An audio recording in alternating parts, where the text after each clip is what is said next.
Vous précisez quand même que réduire de 50% le nombre d'accidents, le nombre de tués, en France, on a mis 30 ans pour le faire. Il n'y a aucun pays qui a réussi à le faire en 10 ans. Il n'est pas inatteignable, il dépend simplement de notre capacité à mettre en œuvre toutes les actions, plan de contrôle routier qu'on appelle de tous nos voeux, c'est-à-dire un plan qui est adapté aux vrais enjeux, analyse des accidents qui nous permettra de définir les enjeux. Donc on va lancer les premières enquêtes sur les accidents dès le mois de juin.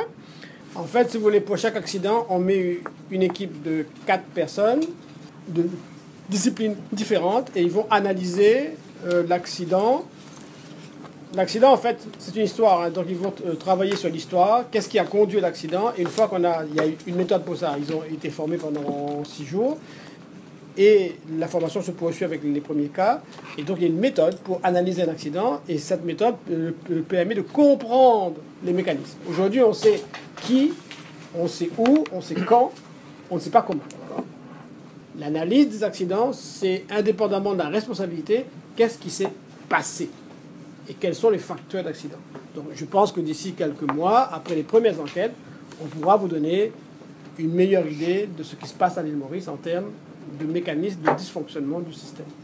Il y a 26 qui ont été formés pour le moment et ils partent à 4 par accident. Vous avez eu écho. La formation des conducteurs, vous le savez, les moto-écoles vont entrer en vigueur au plus tard à la fin de cette année.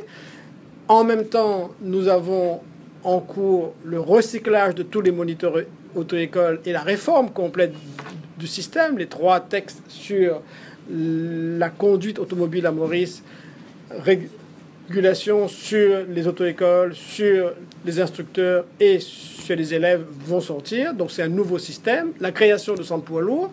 Bref, on est en train de réformer complètement le système de la conduite. Le continuum éducatif, c'est-à-dire l'enseignement de l'éducation routière dans l'école, va aussi entrer en application à compter de 2018.